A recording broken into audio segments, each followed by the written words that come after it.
اعوذ باللہ من الشیطان الرجیم بسم اللہ الرحمن الرحیم الحمدللہ رب العالمین بارہ الخلائق الاجمعین والصلاة والسلام والتحیۃ والاکرام علی سیدنا وحبیبنا ابی القاسم محمد الذی بعث لیتمم مکارم الاخلاق وانہ لعلی خلق عظیم وعلی اہل بیتہ الطیبین الطاہرین المعصومین الذین اذہب اللہ عنہم الرجس وطہرہم تطہیرا ولعنۃ الدائمۃ علی اعدائہم اجمعین من الآن الی قیام یوم الدین اما بعد فقد قال اللہ تعالی فی کتابہ المبین وہو اصدق القائلین وقولہ الحق وعباد الرحمن الذین یمشون علی الارض ہونا واذا خاطبہم الجاہلون قالوا سلاما رب اشرح لی صدری ویسر لی امری واحلل عقدۃ من لسانی یفقہوا قولی۔ سامعین محترم، خداوند منان آپ سب کی نمازوں کو، روزوں کو، قرآن کی تلاوت کو، راہ خدا میں انفاق کو اپنی بارگاہ میں قبول فرمائیں اور آپ کی دعاؤں کو مستجاب فرمائیں۔ خدا کا لاکھ لاکھ شکر ہے، قرآن کے دسترخوان پر ہم بیٹھے ہیں اور قرآن کے طفیل اپنے علم میں، اپنے ایمان میں، اپنے کردار میں بہتری لا رہے ہیں۔ خدا ہمیں اس ماہ رمضان کے برکت سے ایسا بندہ بنائے، ایسا مومن انسان بنائے کہ جو خالق کو پسند ہو، جو اہل بیت علیہم السلام کا منظور نظر ہو۔ سورہ فرقان کی آیت 63 سے لے کر 77 تک ہمارا موضوع گفتگو ہے۔ اس سے پہلے ہم نے آیت نمبر 63 کے بارے میں گفتگو کی۔ عباد الرحمن الذین یمشون علی الارض ہونا، خالق کے جو مخصوص بندے ہیں، ممتاز بندے ہیں، زمین پر انکساری کے ساتھ چلتے ہیں، نرمی کے ساتھ چلتے ہیں، خاکساری کے ساتھ چلتے ہیں۔ ان کے اندر تکبر نہیں ہوتا ہے، ان کے اندر غرور نہیں ہوتا ہے، ان کے اندر گھمنڈ نہیں ہوتا ہے۔ وہ صاحب مال ہوتے ہیں لیکن مال کا تکبر نہیں ہوتا ہے۔ وہ صاحب علم ہوتے ہیں، علم کا تکبر نہیں ہوتا ہے۔ ان کے اندر قدرت جسمانی پائی جاتی ہے لیکن اس کا غرور نہیں ہوتا ہے۔ خدا کے سامنے اور مخلوقات خدا کے سامنے انتہائی انکساری اور انتہائی تواضع اور خاکساری کے ساتھ پیش آتے ہیں۔ خاصان خدا اور عباد الرحمن کی دوسری کوالٹی کے بارے میں ارشاد ہوتا ہے وَإِذَا خَاطَبَهُمُ الْجَاهِلُونَ قَالُوا سَلَامًا۔ جب ان خدا کے مخصوص بندوں سے جاہل لوگ، احمق لوگ، نادان لوگ مخاطب ہوتے ہیں، ان سے ملتے ہیں اور اپنی نادانی کے ساتھ، جہالت کے ساتھ ان کے ساتھ سلوک کرتے ہیں، پیش آتے ہیں، تو یہ خدا کے بندے ان کی نادانی، ان کی بے ادبی، ان کی بد اخلاقی کے مقابلے میں جو جواب دیتے ہیں، جو ان کا رپلائی ہوتا ہے، وہ قالوا سلاما، وہ ان کی جہالت کے مقابلے میں سلام کہتے ہیں۔ جاہل سے مراد کون ہے؟ جب خدا کے مخصوص بندوں سے جاہل ملتے ہیں تو وہ ان کے مقابلے میں، ان کی جہالت کے مقابلے میں سلام کہتے ہیں۔ جاہل یعنی وہ انسان جو اپنی کم عقلی کی وجہ سے، اپنی جہالت کی وجہ سے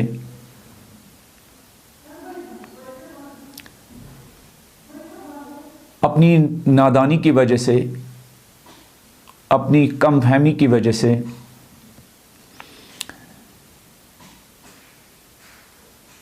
لوگوں کے ساتھ توہین آمیز برتاؤ اختیار کرے۔ عام طور پر جیسے ہم دیکھتے ہیں گالم گلوچ کا جو استعمال کرتے ہیں، چھوٹی چھوٹی چیزوں پر جو لڑائی پر اتر آتے ہیں، معمولی باتوں پر جو آگ بگولا ہوتے ہیں، انتہائی معمولی بات پر جو غیظ و غضب اور غصے کا شکار ہوتے ہیں، اور پھر ایسی باتیں کرتے ہیں جو انسان کو زیب نہیں دیتی ہے، بیہودہ باتیں کرنے لگتے ہیں، توہین آمیز اور تحقیر آمیز، حقارت آمیز طریقے کے ساتھ لوگوں کے ساتھ پیش آتے ہیں۔ وہ باتیں ان کی زبان سے نکلتی ہے جن کو نہ شریعت پسند کرتی ہے، جن کو نہ عقل پسند کرتی ہے، جو ادب اور اخلاق کے دائرے سے باہر ہو، ایسی باتیں کرتے ہیں اور مومنین کے ساتھ، لوگوں کے ساتھ پیش آتے ہیں۔ ایسی قسم کے لوگوں کو جاہل کہتے ہیں، یعنی جن کی باتوں کا سرچشمہ علم نہ ہو، جن کے طرز زندگی کی تائید عقل و منطق اور لاجک نہ کرتی ہو۔ ایسے ہی لوگوں کے مقابلے میں جب